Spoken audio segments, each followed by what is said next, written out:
Hi, Professor Wills here from Pasadena City College, back with you to start our next unit, continuing with ancient Egypt. Well, we're in the New Kingdom era, the last segment of ancient Egyptian art history that we'll take a look at. Things will seem familiar in many ways, particularly in that very sort of generic prime of life representation of pharaohs. But we're going to see a considerable amount of energy on the part of many New Kingdom pharaohs into building monumental, elaborate temple complexes. So we'll take a look at that. And we're going to see a change in burial practices. We've already bid adieu to the Old Kingdom pyramids. We did not see them in the Middle Kingdom as they gravitated towards cliffside burials. But in the New Kingdom era, we're going to venture to the Valley of the Kings, where there are a number of tombs, and this is the era where they loaded them up for the afterlife. So the incredible, famous riches, particularly associated with the tomb discovered in the 1920s, King Tut. The boy king who died at 19, wow, was his tomb loaded with countless incredible, precious luxury objects, but practical objects as well, to help transition his spirit or ka to the afterlife. So that's some of the history we'll get into. We'll meet one pharaoh during the Amarna period, who was kind of the rebel of the bunch, as well as a surprise pharaoh that I'm going to introduce you to next, a real groundbreaker in terms of what had been traditional in the past. This pharaoh was quite remarkable. So let's move on to our PowerPoints, and I'll talk about who I'm suggesting to you. All right, I'm going to minimize my image here. Of course, I like to begin with a map for you. So from the current slide, we've been focusing so much of the earlier part of Egyptian history in the north, what they call Lower Egypt. We, of course, looked at the necropolis of Saqqara. We explored an additional necropolis of Giza with the Great Pyramids, and of course the iconic Great Sphinx. What we're going to do is move a bit more into Upper Egypt, and it's here we're going to see these incredible temple complexes along the Nile, as well as a whole new burial location, as I mentioned, of the Valley of the Kings. The Amarna area is right central here, and that will be covered in a separate Canvas content page. Don't miss it, because I think you're really going to like learning about what happened during one particular reign of a famous rebellious pharaoh. When he came to power, they broke the mold, as they say. So, but moving on, let me show you a statue that might seem familiar. It looks in many ways like the approach to sculpture we saw of those Old Kingdom statues of Khafra or Mortuary, found among the pyramids and temples of the Great Pyramids at Giza. We talked about, again, that idea of it's hard to distinguish one pharaoh from another. There's sort of this formulaic, generic representation of these pharaohs looking kind of at the prime of their life, not too young, not too old, not too scrawny, not out of shape. So you have these tapered waistlines and maybe powerful muscular shoulders and arms, indicating fitness and strength of a ruler. Face is generic. Again, maybe, prime of life, 25, 30. I'm not sure what their prime of life would have been in ancient Egypt. And of course, all of the, costume of a sovereign, the headdress, the, false beard, the kilt-like skirt that they would wear. This is a New Kingdom pharaoh by the name of Hatshepsut, and you see that the pharaoh is depicted kneeling, holding offering jars, and that's meant to be an offering to a god, to Amun-Re specifically, the supreme god of all the Egyptian gods. But looking at this, one thing that's very interesting is that I'm going to show you a couple of other examples of sculpture depicting Hatshepsut. So here's Hatshepsut in the guise of a sphinx. We recognize that. So there isn't just one sphinx. This is a very common depiction of pharaohs in the guise of this guardian creature. But this is Hatshepsut as well. Now, look at that body. Things are changing a little bit.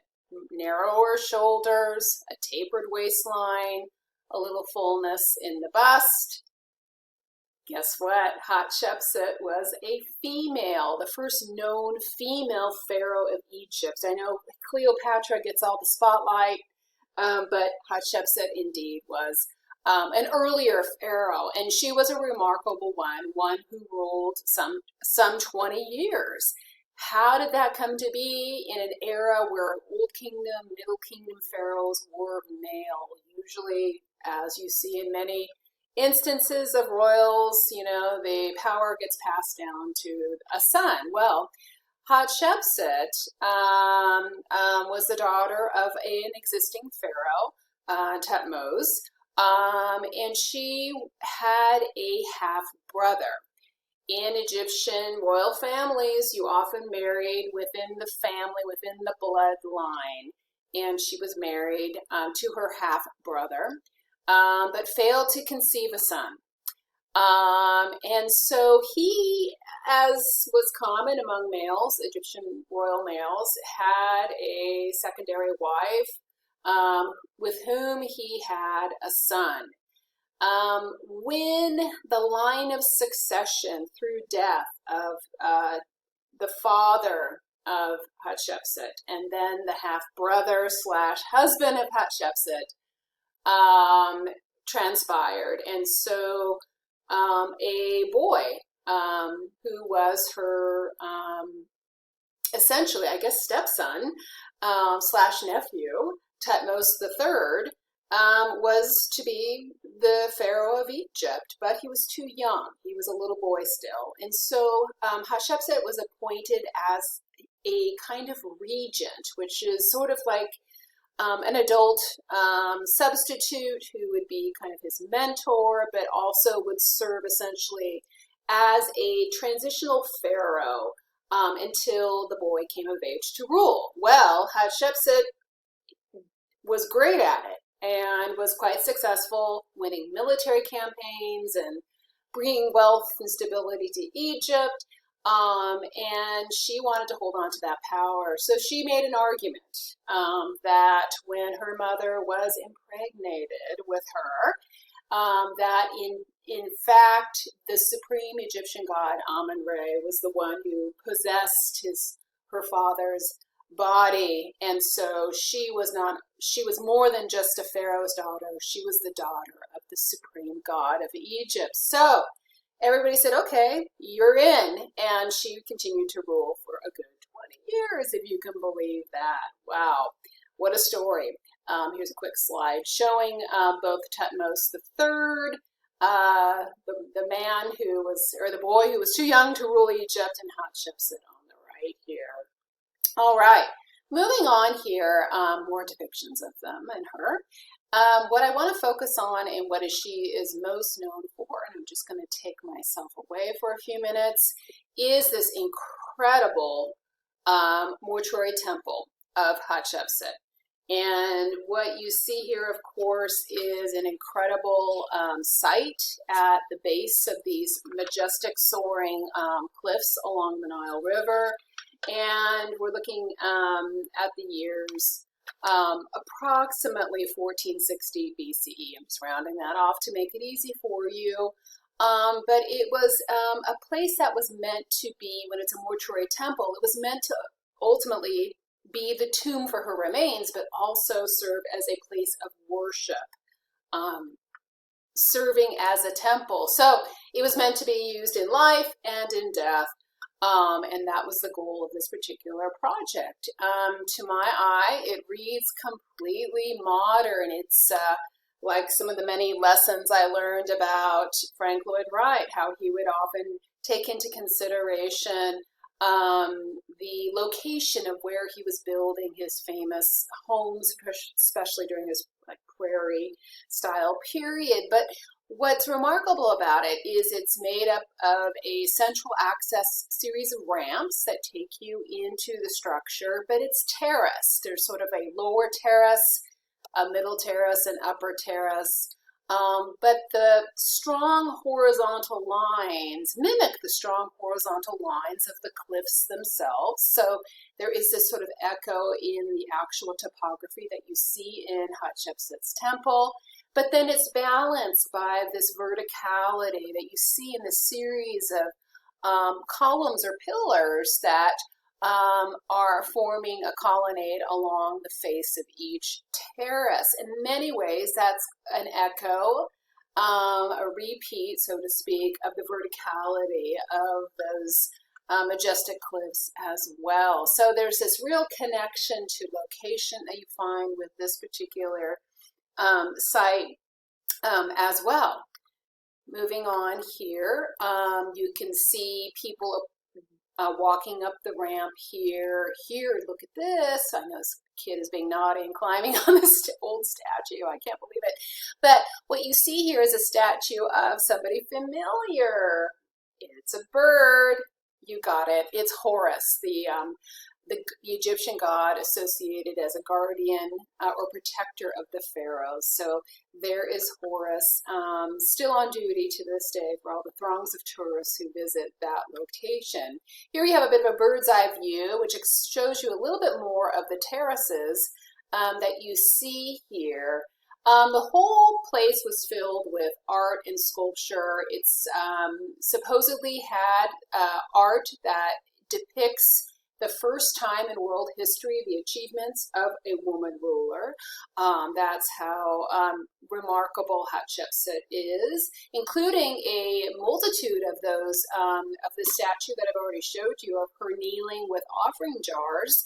Because there was a procession where an effigy of their supreme god Amun-Re would come over from another temple complex at Karnak that we'll study shortly, and be sailed over, and several of these statues would line the way as that ceremony transpired. So it had ceremonial temple religious functions. It was meant to inter her remains upon her death, but nobody really knows what happened to Hatshepsut. Her death is mysterious, but we do know that her stepson, Thutmose III, did grow up and become an adult, and you can imagine there might have been a little bit of resentment when his the power or the throne seems to be taken away from him.